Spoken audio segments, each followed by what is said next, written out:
નમસ્કાર વિદ્યાર્થી મિત્રો, યુટ્યુબ ચેનલમાં આપ સૌનું હાર્દિક સ્વાગત છે। ધોરણ 10 સામાજિક વિજ્ઞાન ચેપ્ટર નંબર 19। આ વિડીયોમાં આપણે અભયમ યોજના વિશે માહિતી મેળવવાની। સવાલ છે, અભયમ યોજના શું છે સમજાવો। જવાબમાં મહિલા સુરક્ષા માટે વિવિધ પ્રકારની હિંસાથી પીડિત મહિલા પોતાના વિકાસ માટે જરૂરી માર્ગદર્શન ઈચ્છતી મહિલાઓને એક જ કોલ માત્રથી મદદ મળી શકે તે માટે 181 અભયમ મહિલા હેલ્પલાઇન જેવી યોજના સમગ્ર ગુજરાત રાજ્યમાં શરૂ કરવામાં આવી તેને અભયમ યોજના કહે છે। તો આ અભયમ યોજના ક્યાં ચાલુ કરવામાં આવી? ગુજરાત રાજ્યમાં શરૂ કરવામાં આવી। મહિલાઓ છે એને વિવિધ પ્રકારની હિંસાથી રક્ષણ મેળવવા માટે, વિકાસ માટે જો માર્ગદર્શન મેળવવા ઈચ્છતી હોય તો એને 181 નંબર પર કોલ કરવાનો। આ એક હેલ્પલાઇન નંબર છે અને જે ગુજરાત સરકારે શરૂ કરેલ છે તેને નામ આપેલું છે અભયમ યોજના।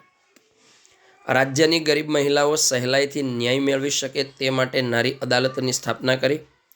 મહિલાઓને સામાજિક, કાનૂની અને રોજગાર સંબંધિત સમસ્યાઓના નિવારણ માટે મહિલા કેન્દ્રોની રચના કરી। તો રાજ્યની જે ગરીબ મહિલા છે એ સહેલાઈથી, સરળતાથી ન્યાય મેળવી શકે એ માટે નારી અદાલત સ્થાપ્યું।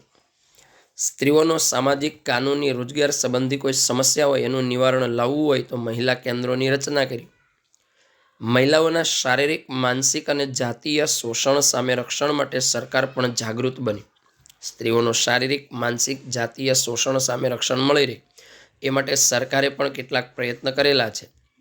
સંસદે પણ સરકારી કચેરી, ખાનગી વ્યવસાય, ઘર નોકર તરીકે કામ કરતી મહિલાઓની જાતીય સતામણી ન થાય અને સ્વતંત્ર રીતે કામ કરી શકે એ માટે પણ કાયદા ઘડ્યા છે।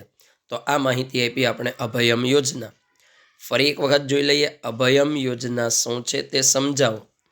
મહિલા સુરક્ષા માટે વિવિધ પ્રકારની હિંસાથી પીડિત મહિલા પોતાના વિકાસ માટે જરૂરી માર્ગદર્શન ઈચ્છતી મહિલાઓને એક જ કોલ માત્રથી મદદ મળી શકે તે માટે 181 અભયમ મહિલા હેલ્પલાઇન જેવી યોજના સમગ્ર ગુજરાતમાં શરૂ કરવામાં આવી તેને અભયમ યોજના કહે છે।